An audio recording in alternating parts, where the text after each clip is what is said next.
Jeffrey down there smiling like one of the old wise men in the church, waiting to see what the younger generation has to say. Just want to be in that position one day. I put on full-length socks this morning, though, so I feel like it's one step closer. Anyhow, I want to talk this morning a little bit about what's been on my mind lately, challenging me. Hopefully it'll be a challenge to you as well. Ecclesiastes 3, verse 1 says, "For everything there is a season, and a time for every matter under heaven, a time to be born, and a time to die, a time to plant, and a time to pluck up what is planted, a time to kill, and a time to heal, a time to break down, and a time to build up, a time to weep, and a time to laugh, a time to mourn, and a time to dance, a time to cast away stones, and a time to gather stones together, a time to embrace, and a time to refrain from embracing, a time to seek, and a time to lose, a time to keep, and a time to cast away, a time to tear, and a time to sow, a time to keep silence, and a time to speak, a time to love, and a time to hate, a time for war, and a time for peace." Let's pray. Dear God, thank you for this day you've given us today. Pray that we're here to learn more about you and pursue you, give me words to speak, as well as Sunday school teachers in person bring the message. And pray just throughout this week we can pursue you more and keep furthering our relationship with you. In your name I pray. Amen. So, for the last 4 to 5 months, I have really been looking forward to winter. Like I said, I usually base my emotions a little bit about whatever's going on in my life at the time, and that's what I want to talk about this morning. In the past, I mentioned my love for winter. I started to explore the backcountry a little bit, so I've probably mentioned a few of these things already, but God has really been challenging me lately with some of the parallels I can see between my hobbies and my spiritual life. And so this morning I'm going to jump back and forth a little bit about that and talk about that. Many people have asked me the question, why? Why would I put myself through the work of climbing mountains in the wintertime with the added risk that can entail when there's resorts nearby? A fairly common question Christians get asked as well is, why do you believe in God? Why do you do the things you do? But I think that topic's a little too big to dive into during devotions this morning, so I'll try to get a little more specific. I think we can all agree that the goal, so to speak, of being a Christian is getting to heaven. Obviously, there's lots more to it, but in a nutshell, that's what we should be working towards. How exactly do we prepare for that, though? Whether that's on a day-to-day basis, month-to-month, over a year. It's kind of hard to define a goal for me when I go into the backcountry. I think it's truly an incredible way to experience creation in a way that provides a little more thrill and is pretty unique in my opinion. A more specific goal I've had for a while is to go on a multi-day overnight trip in the mountains. Common sense, though, says this is something that should be prepared for. Unless you have vast amounts of previous knowledge and experience, how do you think it would go if you were to leave this afternoon, go up to Waterton, go a few miles back past Cameron Lake, and spend the night there? Something you need to prepare for. First, you're going to have to bring all the normal stuff for camping: a tent, sleeping bags, some food. But factor in the cold as well now. Make sure you have a warm sleeping bag. Food might freeze, so you'll probably need a little stove that you can use water to melt as well, or to melt water as well. Creating a list can be helpful when preparing. Back in July, I did that when me and Red talked about this and decided we would try this out, try an overnight trip. The first section I have written down is research, things to research. Where are we going to go? It'll need to be a place where we can hike back, preferably not too many miles so we won't get too tired out before the snowboarding, as well as a safe place we can sleep. Obviously, you don't want to stay right on the side of the mountain. You also don't want to stay right at the bottom of the big avalanche around area where it can be in danger. What kind of sleeping gear and extra clothing will you need to bring? Even if we go over some mild couple days, in January and February, it's still going to be pretty cold overnight. A warm winter sleeping bag, as well as extra base layers and warm clothes, will be key after you've spent a day going up and down the mountain. Spending the night unable to get warm will probably ruin the trip. How much stuff can you haul back? A tent and the things you need to stay warm are going to be heavy, so how can you carry everything? Building a sled is something I've put on the list.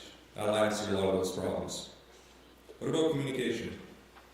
We have walkie-talkies for if we're out of earshot from each other and need to talk. I got a satellite messenger, that way if there's any serious matters, we can contact people for help, or even just to check in, confirming we're safe. These are a few things I believe are are imperative to successfully preparing for a trip like that. I'm a firm believer in stacking the deck as much as possible for success in mitigating risk. Proverbs 14, verse 16 through 18 says, "The wise are cautious and avoid danger. Fools plunge ahead with reckless confidence. Short-tempered people do foolish things, and schemers are hated. Simpletons are clothed with foolishness, but the prudent are crowned with knowledge." What does avoiding risks all look like? On the mountains, I've already mentioned a few things, like properly preparing food and clothing so you don't get weak or cold. Lots of things are done before even stepping foot on the snow. You look up the avalanche report in the area, knowing what the risks are. What aspects of the mountain are at higher risk? What layers of the snowpack is likely to have problems that week? Study a map to plan ascents and descents. You want to know exactly where you're going to go before you even get there. Limiting exposure as much as possible, avoiding any possible avalanche zones as you climb up.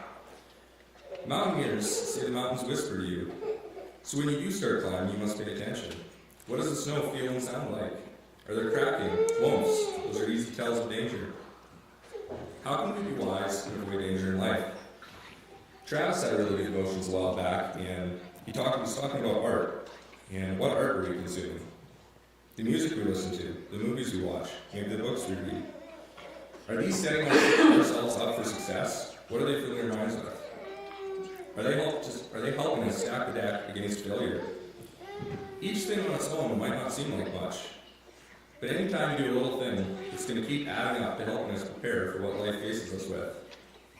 The cliche of sitting in a garage won't make you a car is true, and it's same going to church won't make you a Christian, but going to church, fellowshipping with godly friends throughout the week, these are all things that are going to help us through tough times. I want to read the parable of the talents. For it'll be like a man going on a journey. He called his servants and entrusted to them his property. To one he gave 5 talents, to another 2, to another 1, to each according to his ability. Then he went away. Who had received the 5 talents went at once and traded with them and made 5 talents more. So also he who had the 2 talents made 2 talents more. But he who had received the 1 talent went and dug in the ground and hid his master's money. Now after a long time the master of those servants came and settled accounts with them. And he who received the 5 talents came forward, bringing 5 talents more, saying, "Master, you delivered to me 5 talents. Here I have made 5 talents more." His master said to him, "Well done, good and faithful servant. You've been faithful over a little. I will set you over much. Enter into the joy of your master." And also he who had 2 talents came forward, saying, "Master, you've delivered me 2 talents. Here I have made 2 talents more." His master said to him, "Well done, good and faithful servant. You've been faithful over a little. I will set you over much. Enter into the joy of your master." He also who received the 1 talent came forward, saying, "Master, I knew you to be a hard man, reaping where you did not sow, and gathering where you scattered the seed. So I was afraid. I went and hid your talent in the ground. Here you have what is yours." But the master answered him, "You wicked and slothful servant. You knew what I reap where I have not sown, and gather where I scattered the seed. Then you ought to have invested my money with the bankers, and on my coming I should have received what was mine with interest. So take the talent from him, and give it to him who has 10 talents. For to everyone who has will more be given, and he will have given in abundance. But from the one who has not, even what he has will be taken away. And cast the worthless servant into the outer darkness. In that place there will be weeping and gnashing of teeth.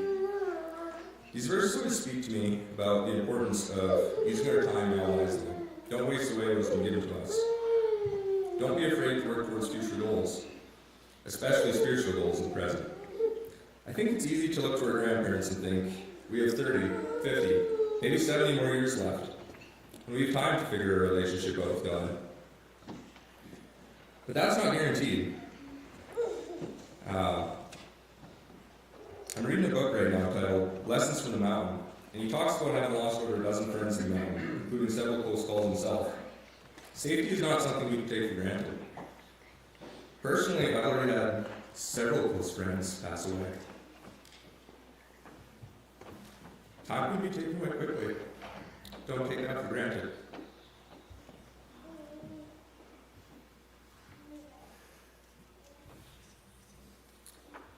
A year or two ago, I had a topic, and I don't remember very much about it, but there's one thing that stuck out, and I don't think I'll ever forget. Our time on this earth is limited, and when you look at it in relation to the afterlife, it's a tiny little dot on a giant spectrum. And it doesn't seem like much, but if we're looking to honor God forever, this little spot on this earth, that's part of the big picture. Let's not ignore it. I want to close with a quote from a book that I've been reading, and this is how it goes. Mountains should be climbed with as little effort as possible and without desire.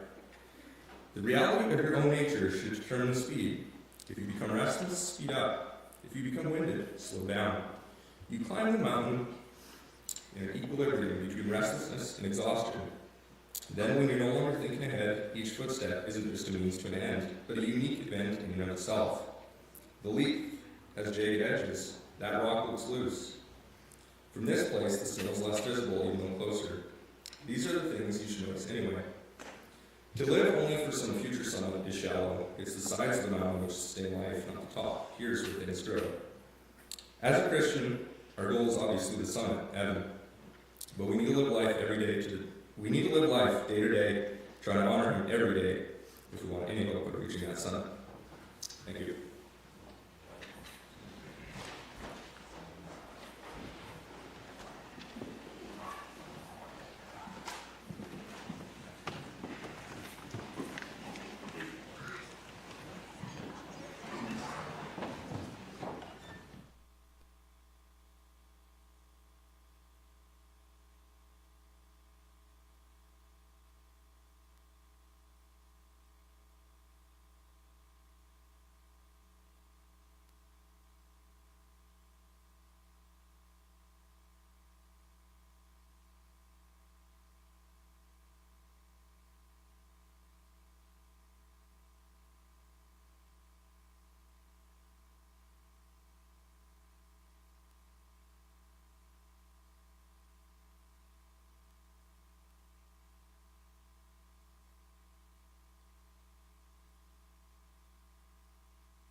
Good morning, everyone.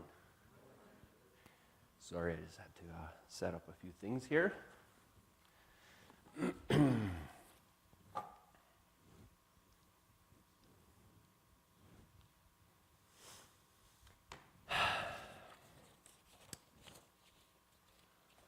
Yes, good to be here. I feel like before I say anything else, I just want to start with prayer. Let's pray. Dear God, thank you for another beautiful day. Thank you for who you are. And I just pray this morning, I just thank you for everything that we've heard and discussed and how we've sang and worshiped you.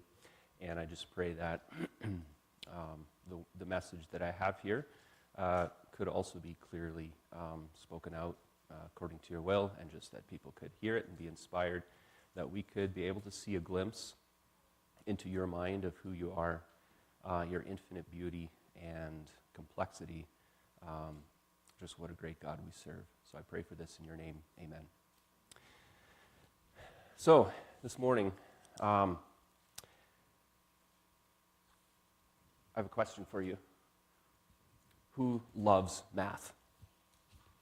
Raise your hand if you love math. Yeah, it's a few hands, not near majority, but a good little number. Who here would say math was their favorite subject in school? Oh yeah. Still, most of those hands were up. Good. Hands down, or hands up, my favorite subject in school, math. Absolutely. Probably has a lot to do with what I do for work, drafting and design, engineering field, has a lot to do with math. I think it also has,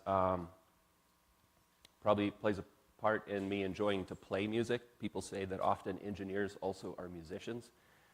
Music is very mathematical, so there's probably a relation there. Anyways, I love math, and a little while ago I came across something that was kind of new, kind of studied a level of math that I haven't for a long time, and it made me so excited and inspired me so much that I'm like, I am going to have my next topic about this. Now, that comes with some real inherent dangers, and that is maybe losing the crowd very quickly here. So I really hope that I don't do that, but I promise you, if you just stick through it a little bit, it should blow your mind and should fascinate you and should show you something that maybe you haven't seen before in math and numbers, maybe that you didn't know. I certainly didn't know this extent of it. So we're gonna study a little bit of math. It might feel a little bit like a different type of message this morning, but trust me, there is an amazing message in this. And I'll try not to get bogged down into the boring parts of it if you find it boring, but we'll try to get through. We have to lay a little bit of a foundation, and then we're going to see something. We're going to see basically some images that are related to math. So what this basically is, what I want to talk about is a hidden code that is found in numbers. I don't know if you like secret codes and hidden codes and things like that. Sometimes they seem mysterious and you can be suspicious of them, and certainly there are valid reasons for that. But there are some amazing codes and patterns and formulas that work with numbers, and we want to look at some of this here. So this particular one was discovered in the 80s, and believe it or not, like, you could really say it was a hidden code because people had not discovered the depths and seen the depths that this code went to until the 80s. It was literally hidden from people. And that is because computers came around. When computers came around, they were able to do calculations much quicker than we could. And so all of a sudden with a computer, your iterations and number of calculations are so much greater than man could have ever done in his lifetime. And that is why, around the 80s, this was a new discovery, and it blew people away. Like, it literally, people did not know this was a thing. So, of course, there's a lot of questions we can ask along the way. Who's responsible for this? Like, why does this happen? And you can even ask a basic question like, what are numbers? I don't know if you ever think about the definition of a number. It's something that we're so used to and so common. We count things with numbers, right? I think a good definition of numbers is they are a concept of quantity, right? So we quantify things with numbers, but numbers are a concept. They're nothing you can touch. So they're something that exists in your mind. We'll get more into that a little later. It's been said here that when we discover a mathematical truth, we have discovered something about the way God thinks. And there's a few of these phrases here that I'll repeat a few times that to me just, all right, I might use mind-blowing and amazing and out of this world a little too often here, but they are just so great. They give me goosebumps. I don't know if they do you, but they really do. So to start off, let's lay a little bit of a foundation, and then I'll describe what this is. So numbers, there's many numbers. There's an infinite amount of numbers and different kinds of numbers. But if you think of sets of numbers, we can categorize numbers in sets. So there's positive numbers, and negative numbers, and odd numbers, and even numbers. Pretty easy to understand.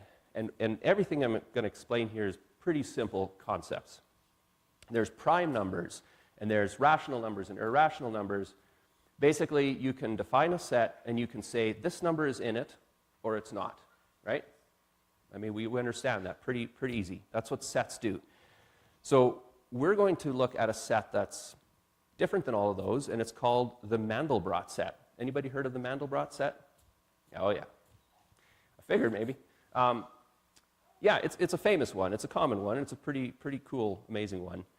So the Mandelbrot set is defined by basically a formula or an equation or a function, and some of this terminology I'm not an expert on it. It's been a while since I've studied math on that level. But anyways, it's defined by functions that involve iterations. So you repeat a function or a calculation over and over to determine if numbers are part of a set. Very simple example is take a number and double it. So if you take 1, double it, you get 2. Repeat that with a new number. So you have 2, you double it, you get 4. Then you get 8, then you get 16, then you get 32, and then 64, right? That's that sequence. The iteration gives that sequence, and that is called an unbound set. An unbound set is where these numbers get larger and larger. And you can see that they get larger very quickly. And as they get larger, they get even larger, right? Like it's just, it doubles. So that's an unbound set. Another example is take 1 and divide it by 2. So if you take 1, the number 1 divided by 2, you get 1/2. Now divide it by 2 again, you get a quarter. Divide it again, you get 1/8. And then 1/16, and then 1/32. Gets smaller and smaller, but it's infinite because you can always divide it again by half. And that's where it gets a little hard for a brain to wrap around that. But that is called a bound set. So it goes on forever, but it always gets smaller. So the value never exceeds a certain value, and in this case, 1. Those answers never get beyond 1. They always get smaller. So that's a bound set of numbers. The equation for the Mandelbrot set is right there. That's it. Z squared plus 1 is Z, or becomes Z. That arrow is not technically an equal sign, but it's going to give us our new value of Z. And the new value of Z, you go back and plug it in the formula again. So pretty simple. I mean, we know how to square numbers and add numbers, right?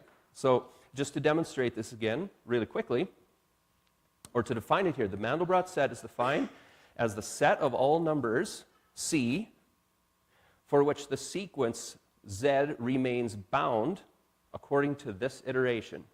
So we're going to test out a number, put it into C, and the result being Z over and over and over, we need to find out if it's bound or unbound. Where does that number go? Does it go up, above, beyond 0, or does it stay below? And that's it. That tells us if it's part of the Mandelbrot set or not. Simple as that. So, for example, let's say C is 1. And Z always starts at 0. I mean, that's just a consistent rule there. We start with 0. And C is 1. So if you go 0 squared, still 0, plus 1 equals 1. Now Z is 1. So now let's go back. Go 1 squared is 1, plus 1 because we're still working on number 1. That equals 2. All right. Put 2 back in, you square it, that's 4, plus 1 is 5. Put 5 back in, you get 25, plus 1 is 26. So the numbers, they start going up. So the number 1, which is what we tested, is unbound and not part of the Mandelbrot set. It's gone. Okay, let's try 0. The number 0. So 0 squared plus 0 is 0. This is a pretty easy one. It's always going to stay 0. Never changes. 0, 0, 0, 0, 0. So it's bound. So 0 is part of the Mandelbrot set. Let's try another interesting one. There's a lot of different numbers, right? Let's go negative. Let's go negative 1. So 0 squared plus a negative is minus. Minus 1 is negative 1. Okay. Negative 1 squared is positive 1. Plus 1 is 0. Let's put 0 back in. 0 squared minus 1 is minus 1. So you see this pattern. You can do it 1,000 times. Sometimes you have to do it many times to discover the pattern, but here we can right away see it's 0, negative 1, 0, negative 1. That's all that Z is. Stays below 1, so it is a part of the Mandelbrot set. Any eyes glazed over yet? Not too bad? Okay, that's just kind of a foundation or an example of how this equation works. Now, we want to test all the numbers. Like, do a graph, we want to test them all, right? That could take a long time. But thankfully, we have computers. Another key element in this is imaginary numbers. Now, I don't have the time or even the correct knowledge to explain everything about what an imaginary number is. It's a little bit deceiving, the name, because it's a real thing. But in math, it's called an imaginary number. So we're going to use a graph like this, and this is probably familiar to you, these two, the x and y axes, but we probably most often think of them as coordinates, x and y. But it works like that, but it's a little different. So if you see on the x-axis, the horizontal, zero's in the middle, and to the right are positive numbers, to the left are negative numbers. Okay, those are your numbers, positive or negative. They all sit on that plane. They don't need to jump above or below it, because they're all on that line. That's all the, I think they're called real numbers. Then you have imaginary numbers, and there is a purpose and use for imaginary numbers. You just have to trust me on it. They have been discovered, and they're useful, and they're a real thing, but they're called imaginary numbers, and they decided, well, let's put them on the y-axis. So let's go up and down, and put I, the letter I, just so we know it's an imaginary number, and it's at the value of 1, and it goes up the same way, 2i, half I, negative half, negative I. It follows all the rules of mathematics. But it just goes up and down, and it's imaginary. Now, there's one thing it does different than the other numbers.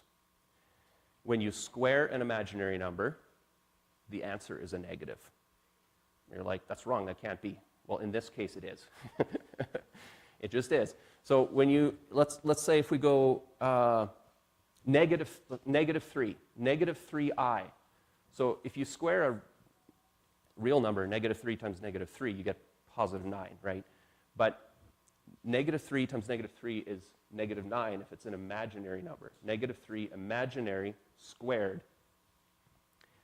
produces a negative number. That's just that rule for imaginary numbers. And then after that, it follows the regular rules of mathematics. Okay? Then you have complex numbers. Because what if we want to get off of this scale into this whole open area? What are those? Well, those are called complex numbers. And that's where you go across and up from the 2 and combine them. And so right over here you go 1.5 to the right, and you come up 0.8, and you have a complex number of 1.5 plus 0.8i. Some of these things are a little out there with math, but that's how it works, okay? It occupies that space. Yeah, it's there for a purpose. You just might have to trust that. But the point is, you can take that complex number and plug it into the equation, the very simple equation, and do simple math with it and get an answer, and you can find out what happens to Z if it's bound or unbound. So, you do that. You let the computer do its work, figure all this out. And I was a little trigger happy and I spoiled it. But what does that graph look like?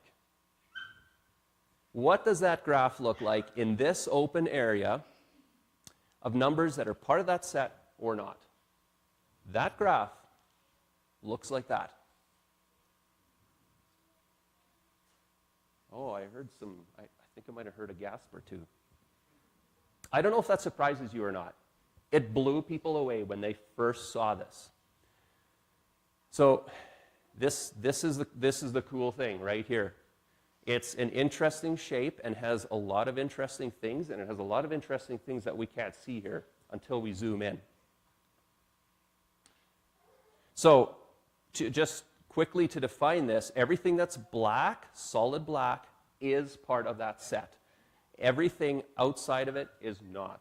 Now there's different shades of color, and the bright yellow, which is really close to the black, that is a value that is outside of the set, but just barely. It's real close, and not necessarily close in proximity, but it's the rate at which that Z value climbs and goes away from 1. So it's the rate of increase in that formula. So the further out you get, and this isn't black, this is just darker red, way out in space here. The further out you get, the quicker those numbers just blow up, right? So that's what the colors mean. That's what the graph looks like. So that is what blew people away.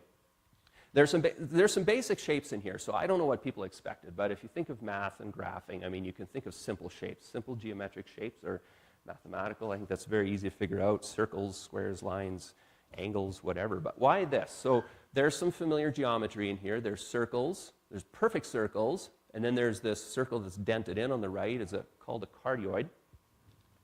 A cardioid is a very simple mathematical thing.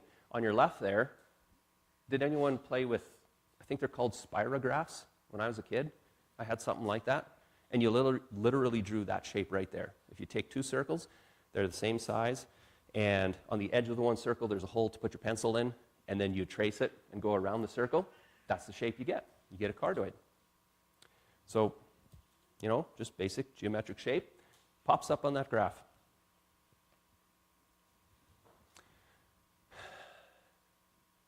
So, I have to keep coming back throughout this thing and remind myself, cool shapes, and we're going to see amazing things, but they end up being there just as a result of that simple formula that we started with, z squared plus c equals z, and finding iterations of numbers that are bound or unbound. They land in those black points. Why? It's just mind-boggling, like why it can be so complex and interesting. So let's dig into some of this here. So we zoom in. So some of those circles up there, we're going to zoom in on them, and now you can see that these yellow branches, they branch out kind of like crystals. Yeah, they shoot out from those circles, and they're mostly yellow. But you can maybe see a couple black specks in here, in areas that are black. And what we know, though, is if you zoomed in far enough, you would see in each of these yellow branches a thread of black. It's so thin, you can't see it on the picture. It's so thin, you probably can't print it. It's just a thread. But because those yellow branches go there, it means they're close to something that does qualify for this set. So there is a thread of black that belongs to this set at every one of these branches. This Mandelbrot set is connected. The entire thing is connected. If you were on a landmass, there'd be no islands. You'd be able to walk on all the black areas if you had skinny enough shoes. Like, it's all connected, so just remember that too. It's crazy. Okay, so these branches are smart. Let's look at here. Straight above us, there's these yellow branches that come off the circle, off the top, and you'll notice there's 3 branches. We can go over here and see that here's 4 branches. Over here you can see there's 5. Here there's 7, and there's 8. That's interesting. So they change the number of branches. Well, is that significant? It's interesting because if you follow this all the way down to the left, from the largest circle to the next largest one, to the next largest one, right there, to the next largest one there, or no, not that one, sorry, keep going left. It's a pattern that keeps going left. What's that pattern? My kids do patterns in math. 3, 5, 7. You know what the next largest circle, how many branches will have? 9. And the next one, 11. And the next one, 13. These branches know how to count by odd numbers going down the left side. It keeps going till infinity. On the right side, the next largest circle has 4. The next largest one has 5. The next largest one is 6.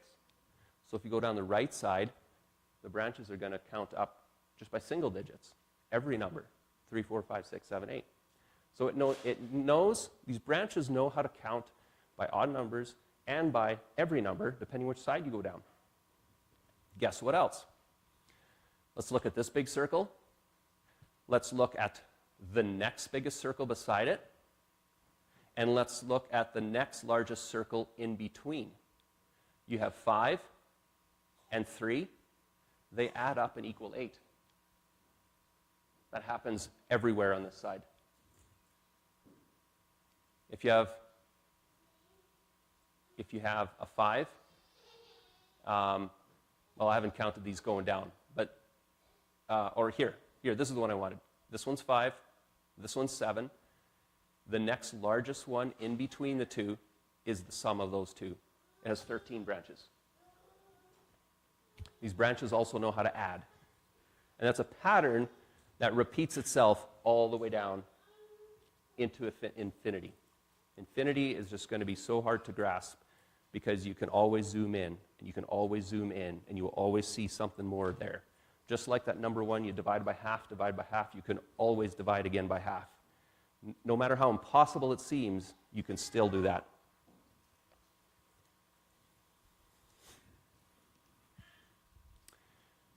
So, in exploring another set, or another area of this set, this is your main set. Way off to the left here, we see a branch that is completely horizontal, and we see kind of a blob here, and we zoom in on it, and lo and behold is the overall shape of the original Mandelbrot set right there.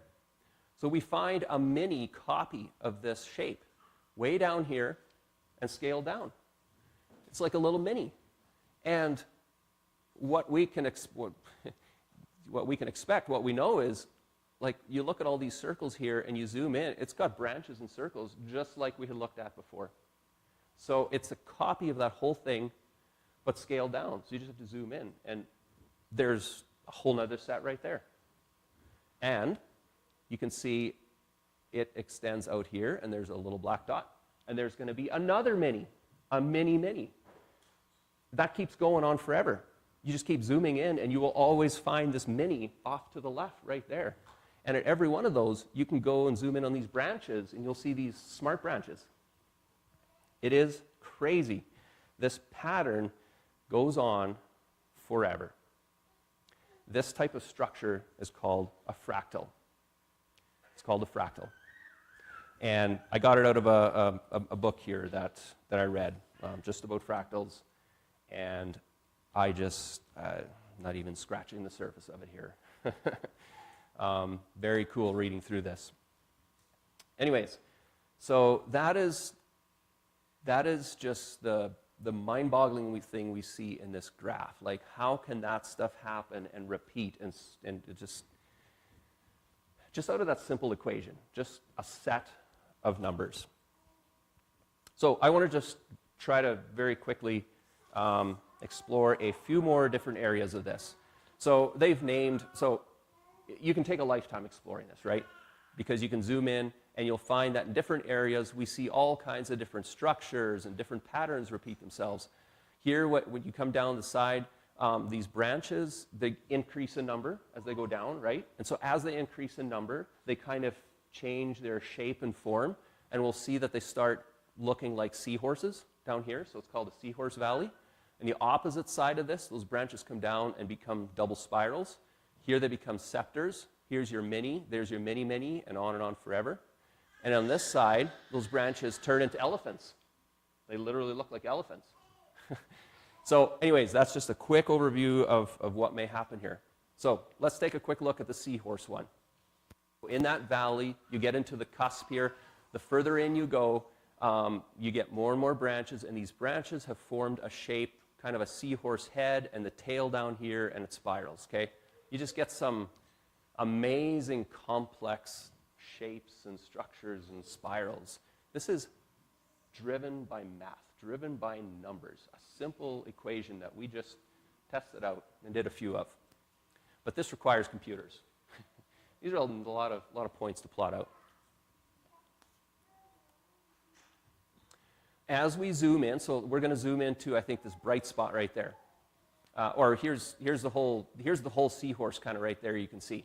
And what you'll see is as you zoom in, this entire seahorse is made up of smaller seahorses, literally.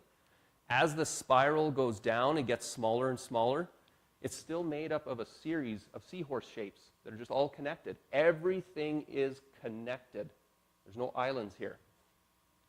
Now we're going to zoom into this bright spot up here.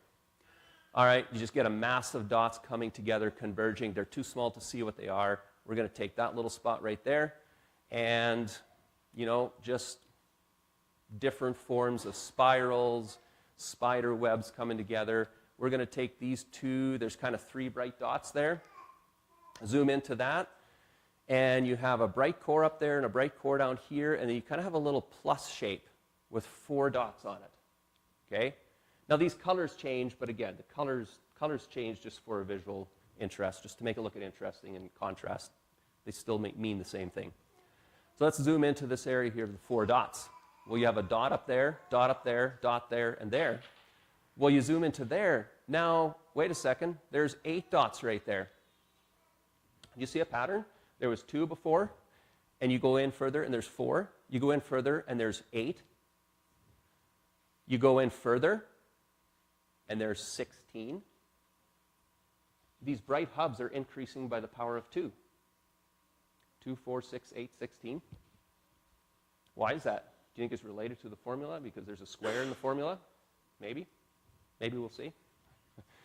And we zoom in further, and you get these bright cores more and more, and guess what's in the smack middle of it? Another Mandelbrot set, a mini, another mini. You know what we could do with this mini? We could zoom into it and do this all over again. We could do it till the end of eternity. We literally could. Let's jump over into another valley, the one of double spirals, just really simple and quick here. A spiral, I think you know what it is. A double spiral is 2 that start at the opposite ends that wind in together, but they don't touch each other. They just spiral in 2 at a time. Just looking at an area here, the valley of this double spiral, you just get some cool shapes. The further down they go, the more complex and twisted and pinched together these spirals get, and they just keep going. Looking at the inside thread of one of these, we're going to look right in there. And yes, it's just made up of more spirals. Each strand of the spiral is made up of spirals. And here we see some interesting things. Here's kind of a bow tie shape. Let's zoom into that. So here's kind of a bow tie where these 2 double spirals come together. They eventually, well, there's 2 that come into here. And as they come out, they crisscross. This kind of a bow tie shape. So here you have 2 hubs, 2 cores. And again, we're seeing kind of 4 dots where those intersect. You zoom into that. Oh, look, now we're seeing 8 again. But these dots and hubs are spiral shaped. They're double spirals. They're a little bit different than before. So what you see in these sets is that the details that are contained as you zoom in, they inherit characteristics of the geometric shapes that they're located in. They're all related.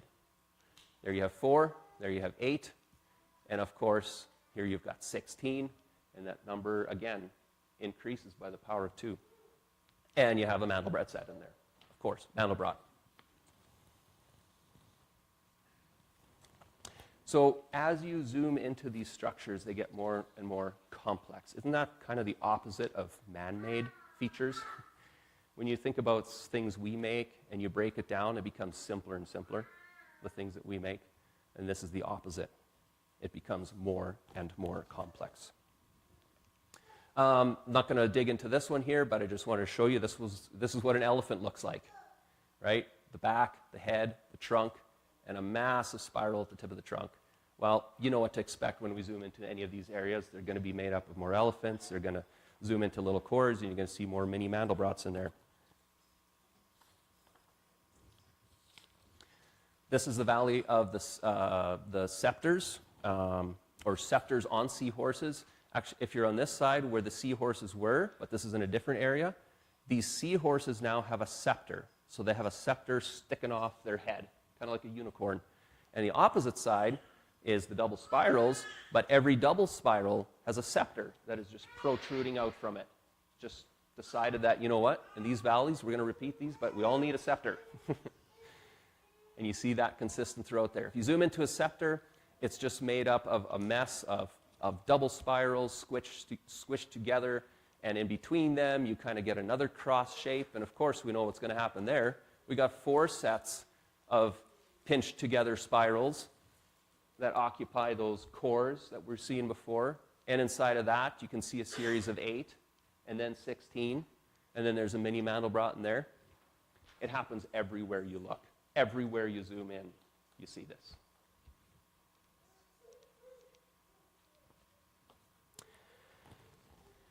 I hope your mind is starting to be blown away like it was mine. So,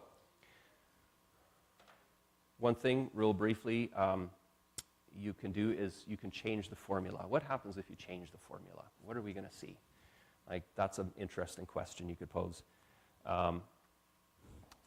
If you change the power, so instead of z squared, and you go z cubed to the power 3, here's what you see. That's your Mandelbrot set. It's kind of duplicated top and bottom, so it's symmetrical around the horizontal, and you get kind of similar shapes, but they're kind of morphed into 2 lobes and 2 cusps into that main shape. And after that, you zoom in, you get similar features, but they're kind of duplicated from the power of 2 to the power of 3. On a power of 3, we zoom into one of these areas that had the bright cores. Instead of 2, there's 3. There's initially 3 bright cores. And inside of them, 9. And inside of those, 27. Inside of those, 81. It's the power of 3. So when you change the power in the original formula, the number of these hubs here increase by the power of 3. It's crazy. Now you could change that exponent to anything. You could change it to 4, 5, 6, 7, 8. You just keep going and going and see what happens. Here's what happens when you go from 2 to 3 to 4, 5, 6, and 7. Power of 2, this was our original one. Power of 3, you kind of get 2 shapes. You get 3, 4, 5, 6. So at the power of 7, you get 1 less, and that's kind of the number of predominant shapes that are happening here. And I wanted to show this one because the power 7, that's kind of a familiar looking shape, right? Kind of like a snowflake.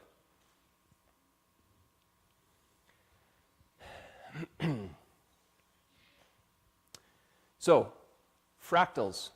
Fractals and the Christian worldview. What does it mean? Where did it come from? What is it? Of course, we have a Christian worldview, but many people do not. How do those people explain what this is? We kind of have an easy answer for it, I feel, or an answer that makes sense. But when you do not believe in God, it is very difficult to make sense of what's happening here.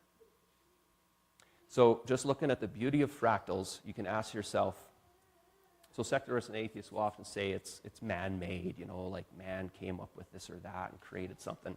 Well, ask yourself the question, the beauty of fractals, is it man-made? The beautiful shapes and spirals, is that man-made? No, like it came from that formula, and it is charted on a graph, and people did not know what to expect. When they first plotted this one with computers, it blew them away. It's not man-made. They didn't know what to expect. It just isn't. Is it computer-generated? It's not even computer-generated because you can do this by hand, but it would take a very long time.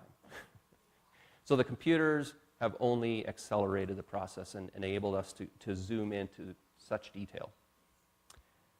The beauty is built into the math. There's something in the math and the numbers that creates this beauty. The complexity of fractals, they're very complex. Is that man-made? I think it's pretty silly to think that's man-made. I mean, for one, it's infinite. You're not going to design something, man's not going to design something that goes on infinitely and has so much complexity. I think it's just crazy if you think that. Is it computer generated? No, again, it's not. The computer is just doing the math, doing the iterations for us. Is it equation generated?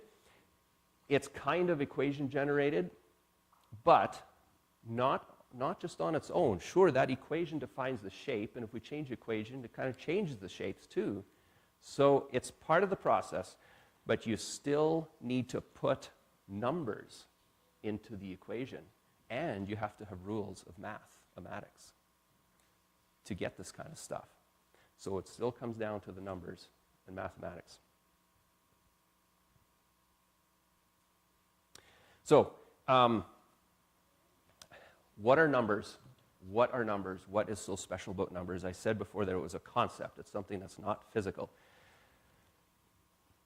What do you see here? A couple apples and a couple peppers? Apples are something that's physical, real. You can touch them, you can eat them, they occupy space, and they're made of atoms. Now, you can also say that there's 3 of them. You can count them, and you can say there's 3 of them, and that is correct. But you can't touch the 3.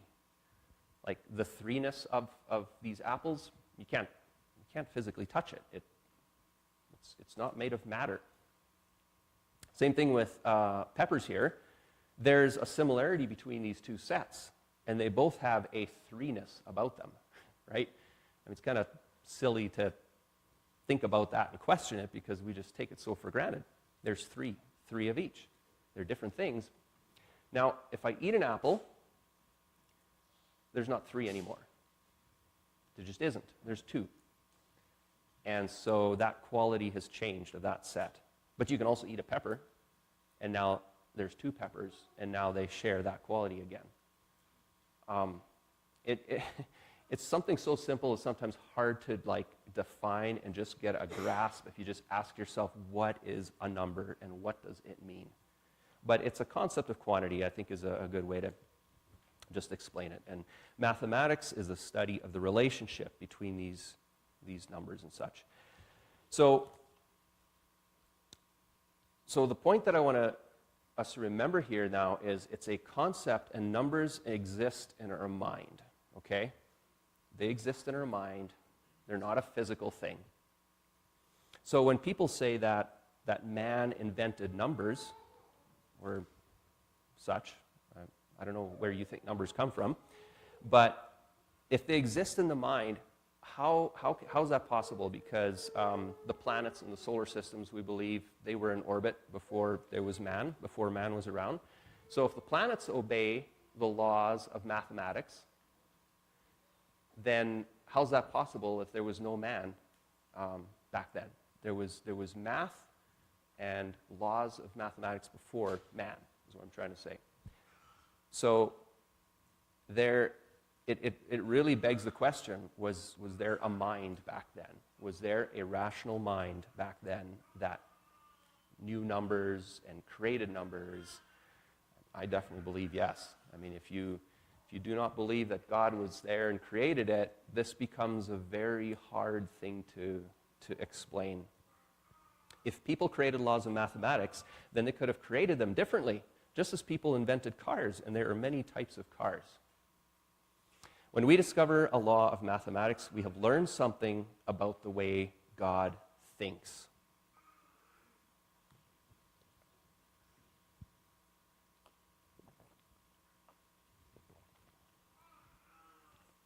And there's a quote by 17th century astronomer Johannes Kepler, and he said, "To do math is to think God's thoughts after him." I don't know. I think that's pretty cool. Now, I don't know. I know there's probably a few 7th and 3rd graders and other graders that math might not be your favorite subject. But just think about that. To do math is to think God's thought after him. That's pretty cool. Hopefully that maybe inspires you as you go to school tomorrow or something. I don't know. So, I'm going to look a little bit at physical fractals and the grand dilemma that brings us. So we've been looking at concepts and just math and numbers and how they sit on a plane. But we find fractals in physical things as well. So there's a snowflake. There's a real common one. It has fractals in it. It's got the six-sided shape, and it's made up of smaller crystals and such. But when you look at physical fractals, they are not infinite. You can't zoom in forever. If you zoom into a snowflake far enough, its edges will become smooth. Not this more complex, squiggly shapes into infinity. They actually kind of smooth out at some point. And if you zoom in even further, you would get down to the molecules and atoms. And then that's kind of the end as we know it. I mean, then you're a shape of a molecule or a round blurb of an atom. That's kind of where that ends. This shape, I think, is driven on the shape of a water molecule itself. A six-sided molecule, I think, is why snowflakes are generally this shape. Let's just look at some other examples. Lightning. Lightning is a good example of fractals where there's branches that go out. Trees, big tree limbs, they go out to smaller branches and on and on and on. Not forever, but to a point, right? Several levels. This is some kind of broccoli. I've never had this broccoli, but it's a really cool shape. The entire thing is kind of a bulb cone shape, and you can see that smaller parts are also cone-shaped, and those cones are made of smaller cones, which are made of smaller cones. And so great 3D example of a fractal right there. This fern leaf is fantastic because way down here it comes up and the main stem spirals, but along the way the stem has little spirals that come off of it all along the way. And those little ones have little branches coming off that. That's a perfect example of a fractal structure right there. This is a shell, kind of a spiral shape with similar shapes built into it. Rivers, deltas, tributaries, they're fractal in nature. Mountains are these are really cool from a high aerial view. Mountains have a lot of fractal shapes in them. You see the valleys and ridges, and the bigger mountains are made of smaller mountains and smaller peaks and smaller ridges and valleys. It's a repetition of that pattern. Clouds can do that as well. And then galaxies, and that's a pretty familiar shape from what we saw in the mapped out a double spiral. Some galaxies are double spiral, which is really cool, and people even think that galaxies may be clustered in a fractal arrangement as well. It's kind of too big for us to maybe see that whole picture, but it's certainly possible. So, that is such a brief look at how fractals work.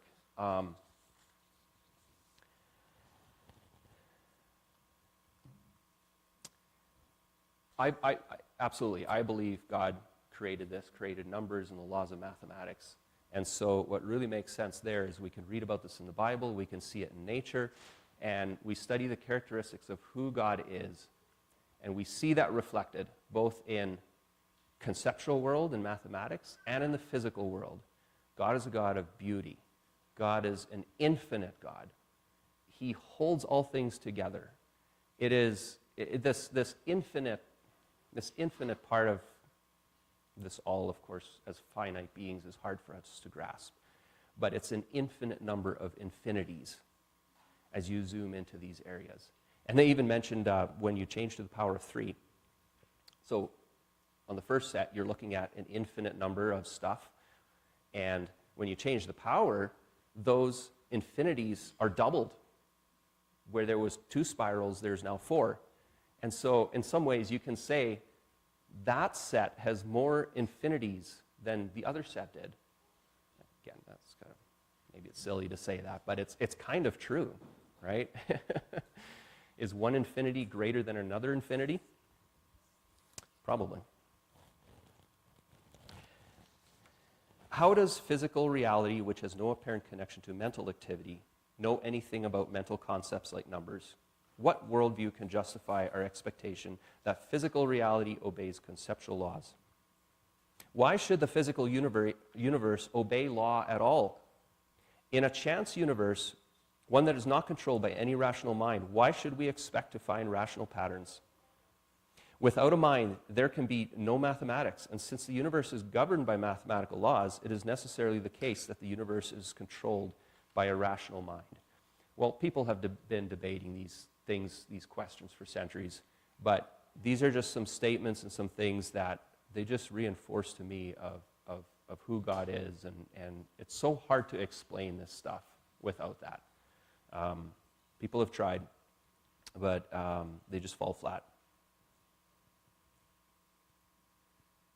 I want to read a few verses just real quickly here. In Hebrews it said, "He is the radiance of his glory and the exact representation of his nature, and upholds all things by the word of his power."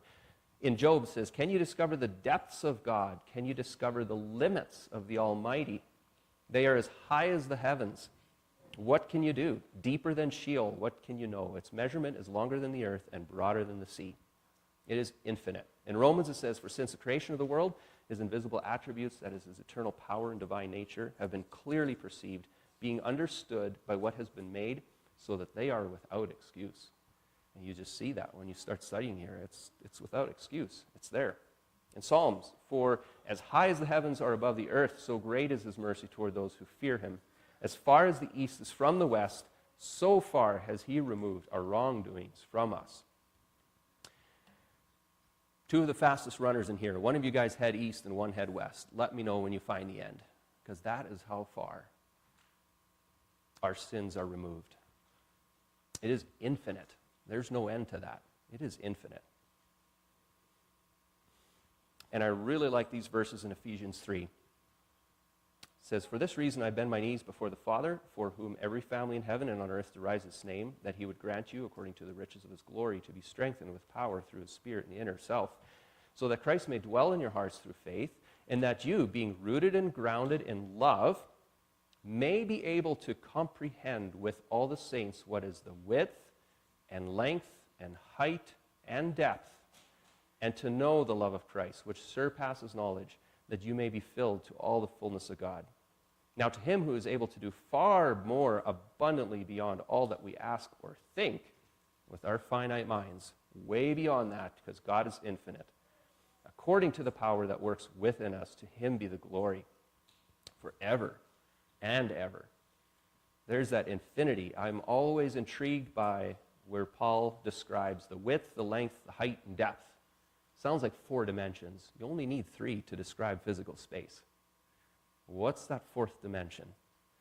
I don't know exactly what Paul is referring to. There's a few different ideas. But I like to leave that open-ended and just question it. What is that? What is that 4th dimension? Could be something we don't understand. Very possible, because there are many things, even mathematical, that we don't understand today. Is God's love infinite? Well, I'd just like to leave you with this statement here. It is impossible to fully grasp the depth of God's love, that he would become man for the purpose of dying a horrible death in our place, so that we might be made righteous. I hope that you have a wonderful day today and that you're able to just see God in his infinite beauty and goodness throughout the rest of today. Thank you.